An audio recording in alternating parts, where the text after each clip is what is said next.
Hello বন্ধুরা, আমি পিনাকি, তোমরা দেখছো পিনাকি মাঝি ব্লগস। আশা করি তোমরা সবাই ভালো আছো, সুস্থ আছো। এখন এই ভিডিওতে কথা বলবো তেরে ইস্ক মে ডে 5 থেকে কিরম কি বক্স অফিস কালেকশন করেছে। আর ধানুষের তেরে ইস্ক মে সিনেমাটা যে এরমভাবে খেলা দেখাবে, ভাই কেউ ভাবতেও পারেনি। আজকে তেরে ইস্ক মে জন্য ধুরন্ধর কিন্তু শো পাচ্ছে না।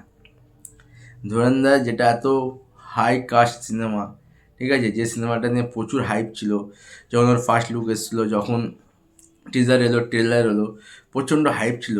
সেই সিনেমাটা নাকি তেরে ইস্কিমের জন্য শো পাচ্ছে না।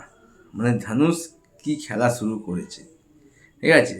দেখো, রাঞ্জনা লাইফ টাইম কালেকশন ছিল 60 কোটির কাছাকাছি।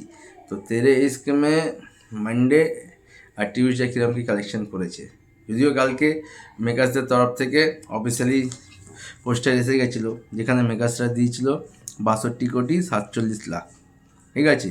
আর ট্রেড ফিগার ছিল 61 কোটি। তো এবার যদি ওই 62 কোটি 47 লাখের সাথে যদি মঙ্গলবারে যে আর্লি এস্টিমেট আসছে সেটা যদি অ্যাড করি, তো মঙ্গলবার ডে 5 তেরে স্কুলে বক্স অফিস থেকে কালেকশন করেছে 10 কোটি 25 লাখ। মানে 10 কোটি 25 লাখ বক্স অফিস থেকে কালেকশন করেছে। আর এটা যদি 62 কোটির সাথে অ্যাড করি, তাহলে প্রথম 5 দিনে অল ল্যাঙ্গুয়েজ থেকে ইন্ডিয়া নেট কালেকশন হচ্ছে 72 কোটি 72 লাখ।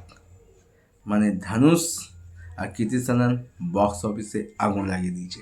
আর বুধবারও যেভাবে টিকিট সেল হয়েছে 24 ঘন্টায়, মানে সাংঘাতিক। 24 ঘন্টায় প্রায় 18 লাখ টিকিট সোল্ড আউট হয়েছে, 18 লাখ। তো বুঝতে পারছো বুধবার একটা হিউজ কালেকশন আসতে চলেছে। আশা করি ভিডিওগুলো ভালো লাগছে। দেখাচ্ছে আর নতুন ভিডিও।